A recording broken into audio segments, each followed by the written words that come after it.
So I just watched The Batman yesterday at AMC in Dolby Cinema, and man, what a movie. It is by far my favorite live-action Batman flick. Actually in my top 3 Caped Hero adaptations and top 5 comic book slash superhero films of all time. I even cried like 3 times. And so my first thought initially of the movie was like, basically if Francis Ford Coppola produced a remake of Chinatown, directed by David Fincher, that took place in the Batman universe and was written while a guy was listening to Nirvana, essentially. It touches on scenes seen from Seven, Chinatown, The Conversation, Zodiac, Silence of the Lambs, The Crow, and even The Godfather.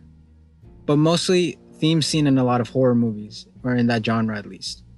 There are elements from all of that in this film, and it's put together in such a way, it's so self-assured, and it knows exactly what it wants to be, and it's presenting a tone, a mood, and a story that it shows such authorship that I was absolutely captivated by it from beginning to end.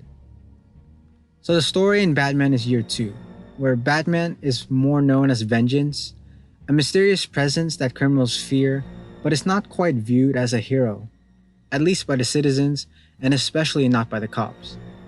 This movie deals a lot with Batman's position in the world. Is he a vigilante who punishes criminals, or is he a hero, or can he be both? As established in the trailers, the story's kickoff point is a murder mystery where a popular figure in Gotham is murdered, and the serial killer leaves many riddles, often being one specifically delivered to Batman. One of the many amazing things about this movie is it's purely what Matt Reeves said he wanted this film to be. It's a pure, dark, psychological drama, and I cannot stress that enough. The marketing team specifically put on these 3 comics, which was Batman Ego, Long Halloween, and Batman Year 1. It is so much of those comics, but also such a 70s movie at the same time. It really leans into the film in the neo-noir aesthetics, and just the approach to unraveling the mystery and the psychosis that one onsets for everyone in the process of doing that. While the action is good, that's certainly not the main takeaway. The main takeaway is the storytelling, the mood, the rot, the tension, the turmoil, this ensemble, but especially what Batman is going through. It has this incredibly executed escalation. The tension-filled build is in a gritty, bleak world where the mood is really captured through the soul of Gotham. It's at times a straight-up horror movie, but primarily a film, a noir detective murder mystery film, and in many, many ways, it's the most pure Batman movie ever made. This movie is so cold, yet by the end of it, I was also like some of the most emotional I've ever been in a Batman movie. Like, I did find myself really moved to tears. Even though this is a PG-13 rated movie, and while it felt like at times it was presenting itself as rated R, it definitely pushes the boundaries of what a PG-13 rated movie can be. It's kind of insidious in the way it creeps up because they let the cinematic language speak, where I feel like a lot of movies and a lot of Batman movies let the scripting and the graphic novel inspiration speak, whereas this one does have moments that are just tonal and are just pure magic of cinema through the lens of Batman that are quite moving in a very unique sort of way. There were so many aspects of this movie that as a Batman fanatic, I find myself going like, they're doing the things that I've wanted to see in Batman movies before, you know? And I started getting misty-eyed early on because of that. And let me just say, the first 15 to 20 minutes of this movie is easily the best 15 to 20 minutes opening of any Batman movie. At least that's just my opinion, but I stand by it. Now, Robert Pattinson as Bruce Wayne in Batman just might be my favorite performance in a superhero movie ever. I swear what Christopher Reeve is to Superman, Pattinson is to Batman. To me, of course. He's all the trauma, the pain, the longing, and the hope that I've always wanted to see Bruce be. Honestly, it might just be the most nuanced, empathetic, and powerful performance in the superhero genre. What he needs to say, but can't. How he wants to live, but can only watch. It's tragic, and yet so very beautiful. There's a clear duality and also a great connective tissue between Bruce Wayne and Batman. You can tell all the parts of Bruce Wayne that inform the Batman that comes with him when he puts on the cape and the cowl, then all the parts that are left when he takes them off. I thought that was a very wonderful and, cold interplay. A really fascinatingly hewn character that would be a reclusive, odd, yet kind of distant guy. And there is a distinction, but also it's the most they've ever felt intertwined to me. And of the same root, or not like one is simply a veneer to hide the other, Like, they both feel integral to the way he plays the character, and it felt quite unique in the array of on-screen Batman and Bruce Wayne performances that I've seen thus far for sure. And it's definitely unique. Finally, a Batman we can all relate to. Cinema. A dude who doesn't come out of his parents' basement who desperately needs to touch grass. Bruce is also totally a virgin in this, and I wouldn't have it any other way. I ain't shaming him, but the line "you're a good cop" is the perfect example of why I'm shilling the Batman so hard. It's what Bruce can't say, but the guarded words he chooses to speak. That makes the film so powerful and emotional to me. Also, the line "the city is angry, scarred like me" hits so hard during the movie. The whole supporting cast, let me just say, is so good. It's so good that you can name everybody. Like, everybody brings such a presence and feels so distinct, and they are a great ensemble together. I mean, even though there are certain characters that you want to see and that you're looking forward to, they all feel like integral pieces of the puzzle, and everybody brings their A game. Everybody's got multiple moments that really grab you. This is of course unrelated to the Nolan trilogy as well as the Affleck universe. This is a standalone dimension where Batman is just starting to get into the swing of things and finding out what he needs to be for Gotham. Gotham City truly is a character and plays a huge role in this movie. The city itself is hell on earth, and they don't shy away from showing you that it is truly a trashy, stinky, festering cesspool. And of course, throughout all of Batman media, everyone knew Gotham's a lot of crime. It's not a good place to live in. But this is the first Batman movie that really doesn't pull any punches, and showing you just how awful and miserable and hopeless that city is, to the point where even Batman questions if it will ever actually work, if it will ever actually yield any results from what he's doing, and it might just be a lost cause because, it's basically fighting a losing battle. Now, the Riddler is a character I've always found to be super goofy, not very intimidating, and more of just like a comic relief villain. At least in everything I've ever seen him in, he hasn't exactly been the most intimidating or scary villain in Gotham. But in this movie, he was a criminal mastermind, with elements from Jigsaw and the Zodiac Killer, who sets up all kinds of wildly elaborate puzzles as well as actual saw traps. Now, I don't want to give any spoilers really, but there is one time where he uses something I'm pretty sure I saw in Soft War. Like, he has a contraption on someone that he wants to punish and get Batman's attention with, and it's pretty intense. Paul Dano's the Riddler, his portrayal was so good. This movie has a very realistic take of what this genius, high-level intellect killer would be, and they really treat him like an equal counterpart to Batman, I would say. Where their goals of uprooting the corruption to Gotham are similar, but their methods are just much more different. He's just as obsessive, if not more, and is way more demented. Selina Kyle, Zoe Kravitz, definitely an origin tale for her, and some of the biggest emotional weight is mostly given to her out of all the characters. Just truly great chemistry with Robert Pattinson.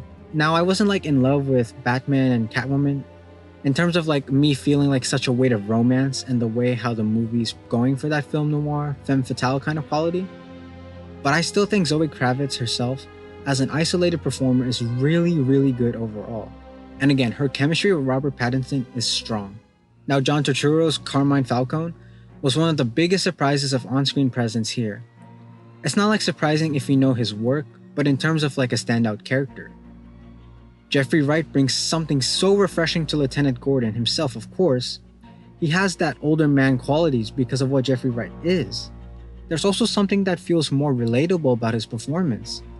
But he uses his dialogue like little things, like him going like, "Hey man, you need to calm down, Things like that. Little remarks that he'll make that are also kind of informed by his relatable persona as being that one good cop.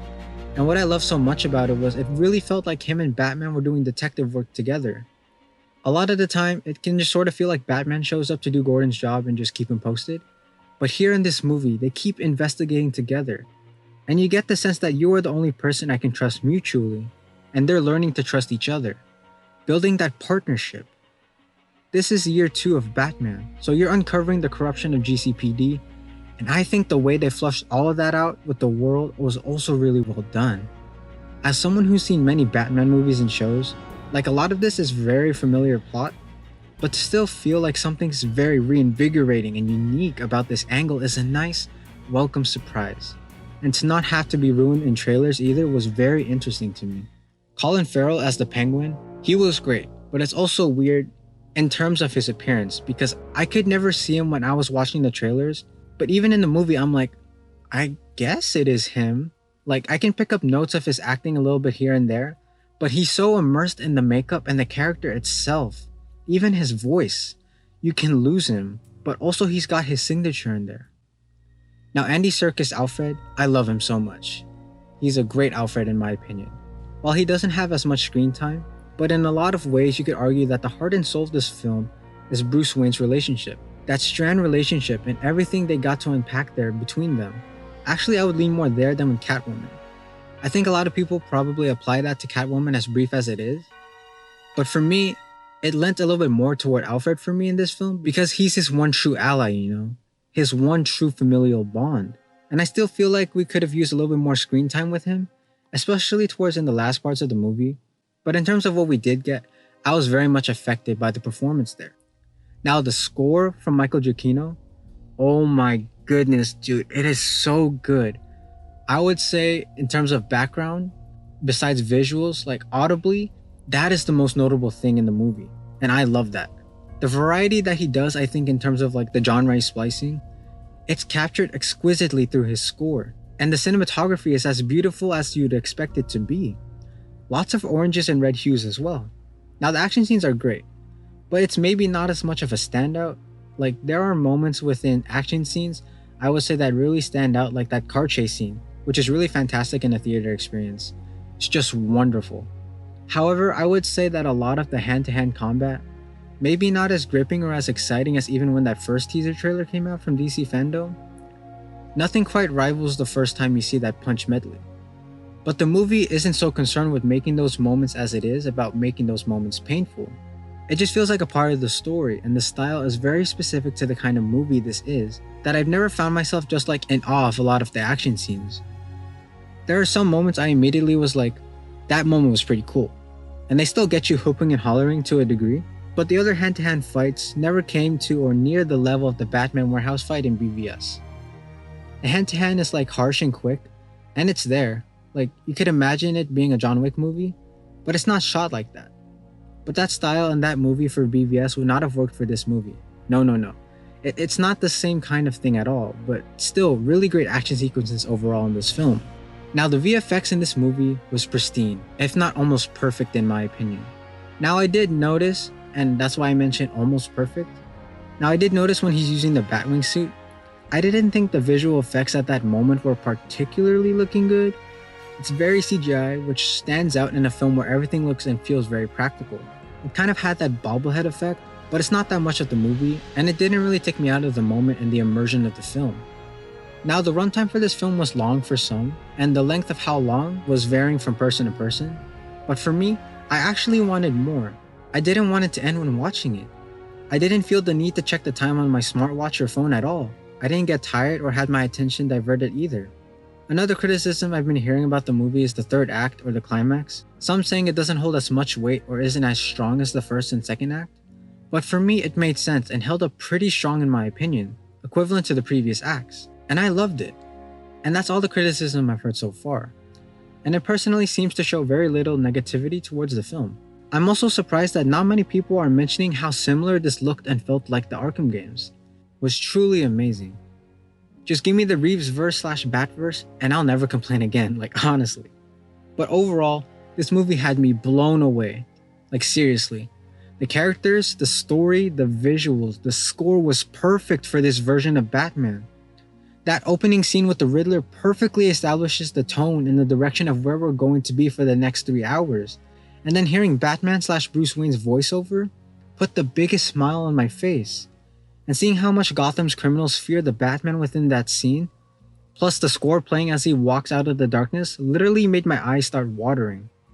This movie is art, and it's truly a masterpiece. Robert Pattinson is my favorite Batman. He is truly the Batman.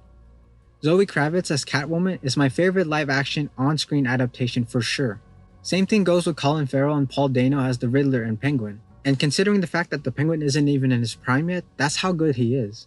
Jeffrey Wright killed it as Gordan, and I absolutely loved his and Batman's dynamic throughout the movie.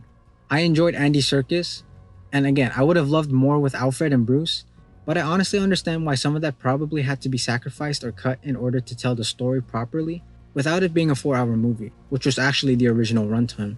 We wanted a detective Batman movie, and Matt Reeves delivered, and then some. It was so cool being able to see him actually investigating and doing a lot of detective work. Obviously, he's the world's greatest detective, and it's shown here well. I want more of this Batman and more of this story, even though that Joker cameo at the end kind of felt shoehorned in there. I am truly and so excited to get more of this world and characters. To me, it isn't a perfect film, nor is it the perfect comic book movie. To me, this is the perfect Batman movie, period. 3 hours of pure passion towards a character-driven masterpiece. The cinematography, sound design, lighting, inspirations, even the color of money reference. Normally these films focus on the villain, but to have Batman the focus for 75% of the movie was brave, and it worked. Matt Reeves just gets Batman so well. The Batman is truly the best, if not rivals to a very, very close second to The Dark Knight in my opinion.